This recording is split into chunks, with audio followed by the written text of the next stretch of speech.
Hello friends, आज की कहानी है भाई की सूनी कलाई।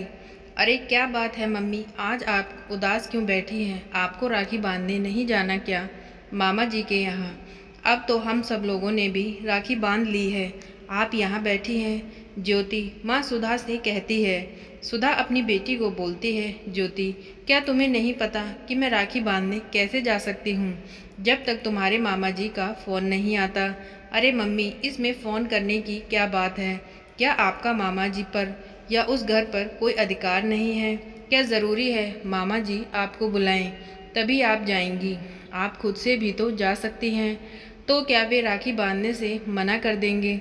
ज्योति तुम ये सब कुछ मुझ पर छोड़ दो, तुम इस सब के बीच में मत पड़ो और जाकर अपना त्योहार एंजॉय करो। ये बोलकर सुधा ज्योति को वहाँ से भेज देती है। पूरा 1 साल होने को आया था। पिछले साल जब रक्षाबंधन पर सुधा अपने घर गई थी, तब से आज तक अपने भाई से एक बार भी फ़ोन पर बात नहीं हुई और ना ही घर पर आना जाना हुआ।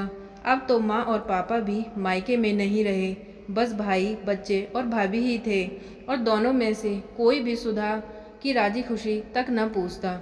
अब तक ऐसा कोई भी रक्षाबंधन नहीं गया था कि जब सुधा ने अपने भाई को राखी ना बांधी हो। वे दोनों इकलौते बहन भाई थे, दोनों में बड़ा ही प्यार था। रक्षाबंधन पर भाई को याद करते करते सुधा पुरानी यादों में चली जाती है और सोचती है कि कितना प्यार था उन दोनों बहन भाइयों में। अपने भाई से सुधा मात्र 3 साल बड़ी थी, लेकिन उस पर कितना हुक्म चलाती थी। वह जो कह देती थी उसका भाई एक बार में उसकी बात मान लिया करता था, और दोनों आपस में खूब लड़ते झगड़ते और मस्ती करते थे। आखिर क्या, विवेक जो मेरे से बोलता था कि ये सब बातें झूठ थीं। सुधा का छोटा भाई विवेक हमेशा जब भी कोई बात होती तो यही कहता कि मैं तुझे कभी अपने से अलग नहीं करूँगा, हमारे रिश्ते में कभी कोई दरार नहीं आएगी, चाहे कुछ भी हो जाए। अगर तुम मेरे यहाँ नहीं आएगी तो राखी पर मैं तेरे यहाँ आ जाऊँगा, पर मैं तुझे छोड़ूंगा नहीं। फिर आज क्या बात हो गई जो जरा सी बात पर भाभी से लड़ाई क्या हो गई? विवेक भी मुझसे इतना गुस्सा हो गया। दरअसल पिछले साल रक्षाबंधन पर जब सुधा अपने भाई को राखी बांधने गई थी, तभी उसके भाई और भाभी की आपस में किसी बात पर बहस हो गई थी और सुधा उन दोनों के बीच में आ गई। लड़ाई सुलझाने के लिए उसकी भाभी ने उसको जवाब दे दिया, और भाभी के जवाब देने पर जब सुधा ने उसे 2-4 शब्द बोले तो विवेक भी बहन पर चिल्लाने लगा। उसने अपनी बीवी को डांटने की बजाय सुधा पर ही गुस्सा किया और बोला कि तू यहाँ लड़ाई करवाने के लिए आती है। आखिर मैं तो ऐसा कभी सपने में भी नहीं सोचा। मैं तो यही सोचती हूँ कि मेरे भाई भाभी हमेशा प्यार से रहें। क्या वह बचपन की सारी बातें भूल गया जो उसने ये सब कुछ बोला था? पता नहीं, पर मेरा मन तो ये सब कुछ मानने को तैयार ही नहीं। पर जाऊं भी आखिर कैसे? एक बार भी फ़ोन तक नहीं आया। अगर इस तरह चली जाऊंगी तो भाभी भी क्या सोचेगी कि मुंह उठाकर चली आई बिना बुलाए राखी बांधने के लिए। इधर सुधा का भाई विवेक भी अपनी सूनी कलाई देखकर बार बार बहन को याद कर रहा था। बच्चों ने आपस में राखी बांध दी थी। वह अपने कमरे में कुर्सी पर बैठा फ़ोन देख रहा था। फ़ोन में चुपचाप अपनी बहन की फ़ोटो देख रहा था। तभी उसकी पत्नी चाय देने आती है और बोलती है, क्या हुआ जी, आज अकेले क्यों बैठे हो? विवेक कहता है, नहीं कुछ नहीं, बस ऐसे ही मोबाइल चला रहा था। पर विवेक अपने दिल की बात अपनी पत्नी को नहीं बताई कि आज वह अपनी बहन सुधा को कितना मिस कर रहा था। उसको ये भी लग रहा था कि अगर वह अपनी पत्नी से सुधा के बारे में कुछ बोलेगा तो शायद वह गुस्सा भी हो सकती है, और न जाने उसका आना घर में पसंद करेगी भी या नहीं। उसने तो खुद से तो अपने मुंह से कहा नहीं कि दीदी को बुलाना है या नहीं। बार बार विवेक के मन में ऐसा ख्याल आता है कि वह अपनी पत्नी से एक बार बात करके देखे, पर यही सोचता है कि अगर वह मना कर देगी तो दिमाग में टेंशन और हो जाएगी।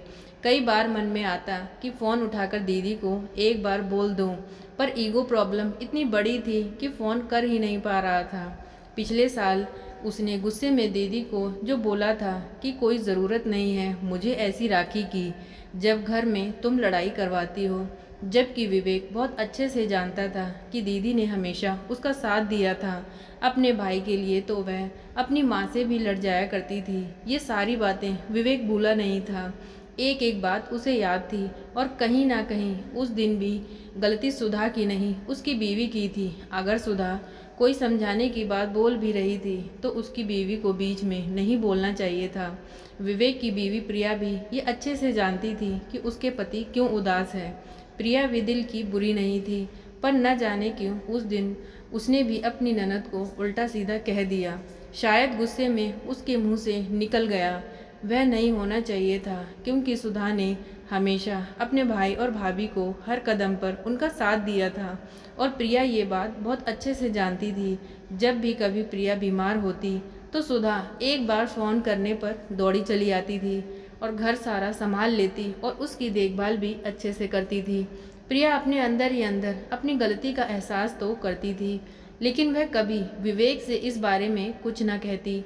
आपस में भी दोनों सुधा के बारे में कोई बात न किया करते। प्रिया को इस बात का एहसास भी था कि उसकी वजह से दोनों बहन और भाइयों के बीच में दरार आ रखी है। दोपहर होने को आई थी और विवेक चुपचाप कोने में बैठा था। लग ही नहीं रहा था कि जैसे आज रक्षाबंधन का त्यौहार है। ना ही घर में कोई चहल पहल थी। बच्चे आपस में ही लगे हुए थे। तभी प्रिया दिमाग लगाती है। प्रिया सोचती है कि अगर मैं चाहूँ तो सब कुछ ठीक हो सकता है। दोपहर के खाने का समय हो गया। अब तो शाम होने को आई थी। विवेक की नज़र दरवाजे पर टिकी हुई थी कि शायद दीदी राखी बांधने आ जाए, पर उसे पता था हमने एक बार फ़ोन तक नहीं किया। वह ऐसे कैसे आ सकती है? आखिर मैं छोटा हूँ, मुझे ही बोलना चाहिए था, पर पूरा दिन निकल गया। मैंने दीदी को एक फ़ोन या मैसेज तक नहीं किया और 1 साल होने को आई, उनसे कोई बात भी नहीं हुई। तभी अचानक दरवाजे पर दस्तक हुई। विवेक की आंखें दरवाजे पर टिकी हुई थी। इस वक्त आखिर कौन है? मन में बेचैनी सी हुई। तभी प्रिया दरवाज़ा खोलती है तो देखा कि मिठाई का डब्बा और राखी लिए सुधा खड़ी थी और सुधा को देखकर विवेक खुशी से फूले नहीं समाता और जाकर अपनी दीदी के पैर छूकर उसको गले से लगा लेता है और बोलता है, दीदी आप आ गई, और रोने लगा। सुधा ने कहा, तू नहीं बुलाएगा तो क्या मैं नहीं आऊँगी? विवेक उससे माफ़ी मांगने लगता है कि दीदी मुझे माफ़ कर दो, मैं आपको बहुत याद कर रहा था, पर मैं आपसे कुछ कह नहीं सकता कि मैं कैसी कश्मकश में था।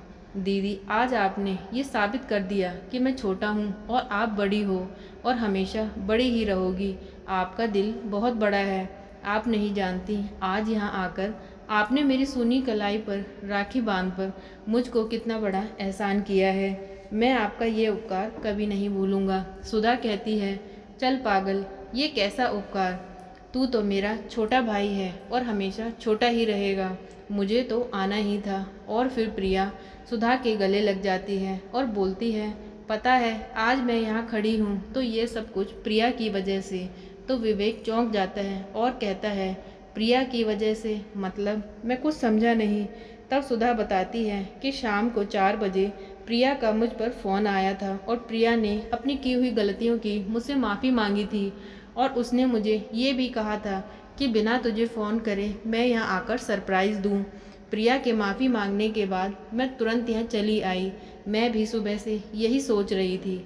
फिर दोनों ननद भाभी गले लग जाती हैं और सुधा की बातें सुनकर विवेक के दिल में प्रिया के लिए मान सम्मान और बढ़ जाता है और वह प्रिया का हाथ पकड़कर उसको शुक्रिया अदा करता है कि प्रिया, आज दोनों भाई बहन को मिलाने के लिए तुम्हारा बहुत बहुत धन्यवाद। आज तुम्हारी इज्जत मेरी नज़रों में और बढ़ गई। वाकई मुझे आज फ़क्र है कि तुम मेरी जीवन साथी हो।